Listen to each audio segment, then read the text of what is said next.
In 1800, the British Empire faced a quiet, existential threat unrelated to naval battles or rival European powers.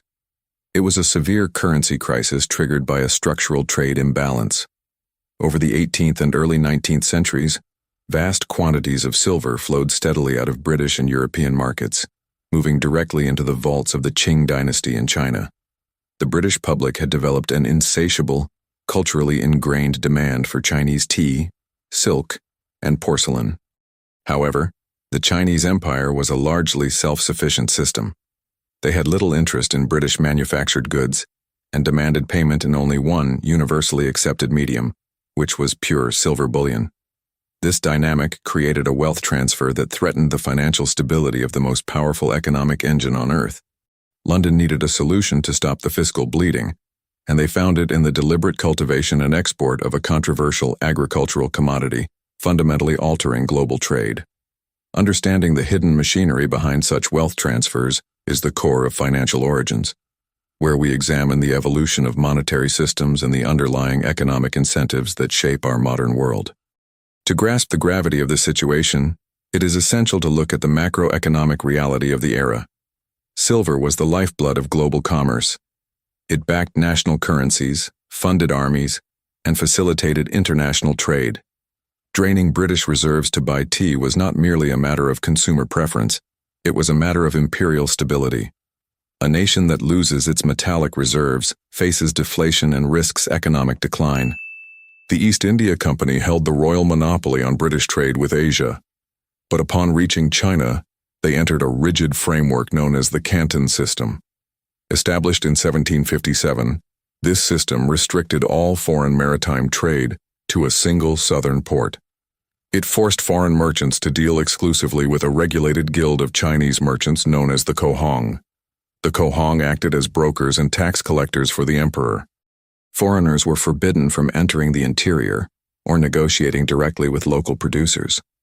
When Britain sent diplomatic embassies, such as the Macartney expedition in 1793, to request open trade, the Qing emperors politely but firmly rebuffed them, noting their empire possessed all things in abundance. China operated as a highly restricted market, continuously absorbing the world's money supply while exporting highly desired consumer goods. The East India Company faced a compounding structural deficit that was quickly becoming unmanageable. They attempted to balance the accounting books by selling British woolens and Indian raw cotton in Canton, but the revenue generated from these goods barely made a dent in the silver outflow required to purchase tea. By the late 18th century, the British government had slashed domestic import duties on tea through the Commutation Act of 1784, transitioning the beverage from a luxury good to an affordable daily staple for the rapidly expanding industrial working class. Consequently, tea imports skyrocketed, soon accounting for nearly 10% of the British government's total tax revenue. Halting the trade would have caused a domestic financial crisis and public unrest. The solution to this macroeconomic problem began to take shape thousands of miles away from London, in the fertile agricultural plains of Bengal. Following the Battle of Plassey in 1757, the East India Company had transformed from a simple trading enterprise into a territorial sovereign power, gaining administrative and taxing authority over a large region of the Indian subcontinent.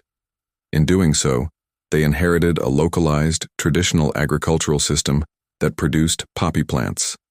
The company administrators realized that while the Qing government did not want British wool, a growing underground market in southern China exhibited an incredibly inelastic demand for the processed derivative of these poppies.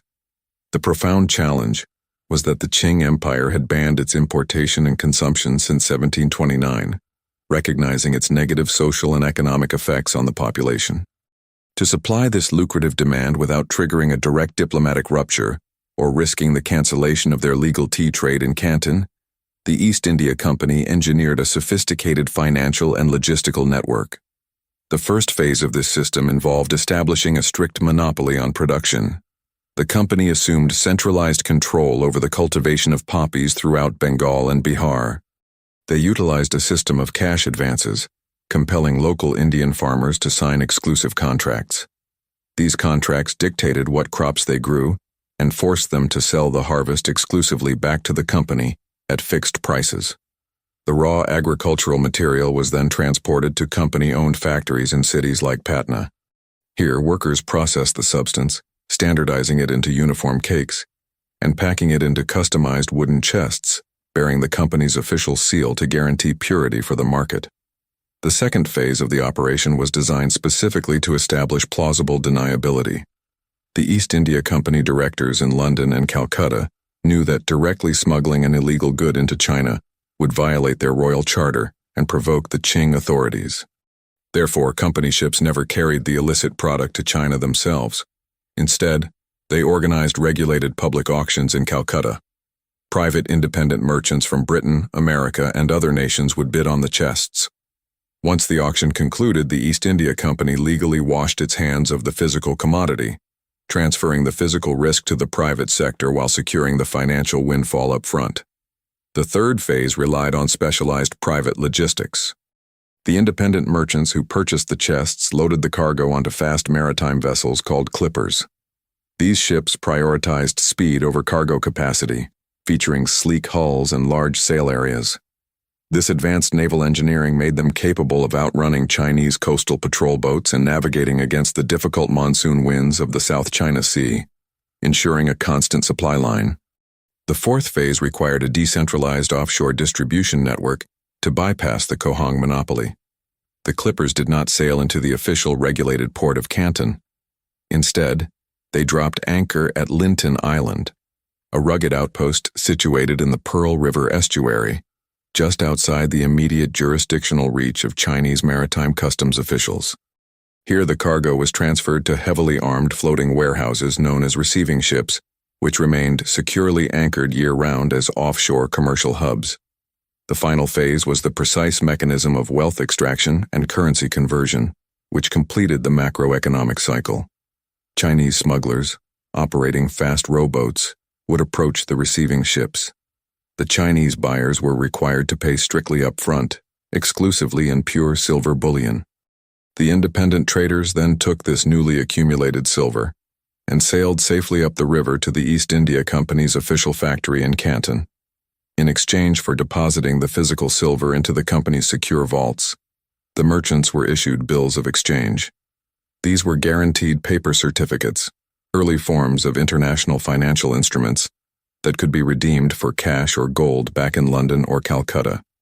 The East India Company then used that very same physical silver, freshly extracted from the Chinese underground economy, to legally purchase Chinese tea from the Cohong merchants. Through this intricate mechanism, the company managed to reverse the flow of global wealth, financing the entire British tea trade exclusively with Chinese capital, all without technically breaking Chinese law under their own corporate banner. The scale of the shadow economy grew to staggering levels over the following decades. In the year 1800, a few thousand chests were entering the Chinese market annually. By the late 1830s, following the end of the East India Company's legal monopoly and the influx of competitive free trade merchants, that number expanded to tens of thousands of chests a year. This unchecked influx fundamentally destabilized the complex Qing economy. As we uncover how these intricate financial mechanisms quietly shifted the balance of global power, taking a moment to like this video and subscribe to the channel helps us continue bringing you these deep dives into the economic forces that shaped history. Returning to the macroeconomic impact, the constant drain of silver caused severe deflationary pressure in China. Government taxes were calculated in silver, but were physically paid by the peasantry in common copper coins. As silver became increasingly scarce due to the smuggling trade, its market value rose sharply relative to copper. This meant that a peasant's actual tax burden effectively doubled or tripled in real terms, even though the official imperial tax rate remained completely unchanged. This structural economic pressure contributed to widespread agricultural distress, regional business bankruptcies, and mounting social unrest across the southern provinces. By the late 1830s, the global financial dynamic had shifted significantly. The great silver drain that had plagued the British treasury for over a century was effectively halted. Instead, millions of ounces of silver were pouring out of China every single year. moving rapidly through the banking houses of London and Calcutta. This capital injection helped enrich the East India Company, ease the British global trade deficit, and provided vital liquidity that contributed to the broader expansion of the British Empire. The central revelation of this historical era is that this entire network was not merely an accidental consequence of free market capitalism or isolated criminal cartels. It was a calculated, state-aligned strategy. The British government and the East India Company viewed this trade as critical for imperial solvency and the retention of silver reserves. The artificial demand created in a foreign population was utilized as a tool to sustain critical domestic tax revenues and maintain a favorable balance of payments. The illusion of a free market was carefully maintained, but the underlying reality involved a systematic extraction of wealth. When the Daoguang Emperor appointed the brilliant scholar official Lin Zexu to eradicate the trade in 1839, the clash between these two empires escalated rapidly. Lin Zexu drafted a famous, articulate letter to Queen Victoria, appealing directly to international economic fairness, questioning how a civilized nation could profit from exporting a substance it outlawed within its own domestic borders. He demanded the immediate surrender of all illicit cargo held by foreign merchants in Canton. When the merchants hesitated, he locked down the foreign quarter, cutting off their supplies, and eventually confiscated and publicly destroyed over 20,000 chests on the beaches of Human. This was an act of sovereign law enforcement that represented a devastating financial loss for powerful British investors and trading houses. The British response was swift, but it was not an apology for violating Chinese sovereignty. Under coordinated lobbying pressure from wealthy merchant syndicates and textile manufacturers in London, the British Parliament voted to dispatch an armada of modern, iron-hulled steamships. The resulting conflict, known today as the First Opium War, was framed publicly and in Parliament as a defense of free trade, diplomatic honor, and the protection of private property rights. In historical reality, it was a military intervention fought to ensure a sovereign nation remained an open market for a controversial commodity, aiming to balance an imperial ledger. The technological disparity was vast, and British forces quickly blockaded the vital Grand Canal, directly threatening the food supply of Beijing and paralyzing the internal economy. The subsequent Treaty of Nanking in 1842 was the first of the unequal treaties. It forced China to pay 21 million silver dollars in war reparations and forced the opening of 5 major treaty ports to unrestricted foreign trade. Crucially, it established the principle of extraterritoriality, meaning British citizens operating in China were immune to Chinese law, and ceded the island of Hong Kong to the British Crown. This newly acquired territory created a secure offshore financial base to continue commercial operations with minimal interference from Chinese law enforcement. This chapter of 19th century history forces us to look critically at the fundamental nature of international trade and the lengths to which global powers will go to protect their financial interests. It demonstrates how structural trade deficits, when left unresolved, can drive empires to orchestrate extraordinary economic interventions against foreign states. The flow of global capital is rarely a neutral or passive force. It is frequently guided by asymmetric power dynamics where the economic stability of one nation is secured at the systemic expense of another.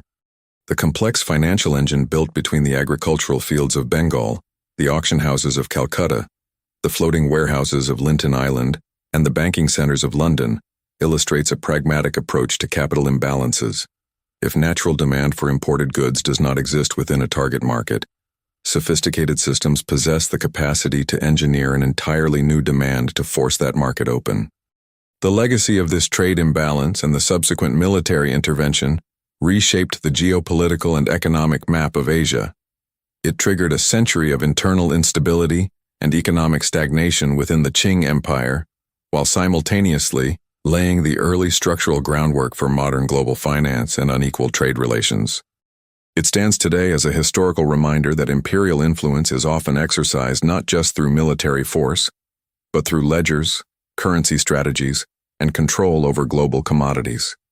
History is a continuous ledger of economic incentives, unintended consequences, and the perpetual pursuit of capital.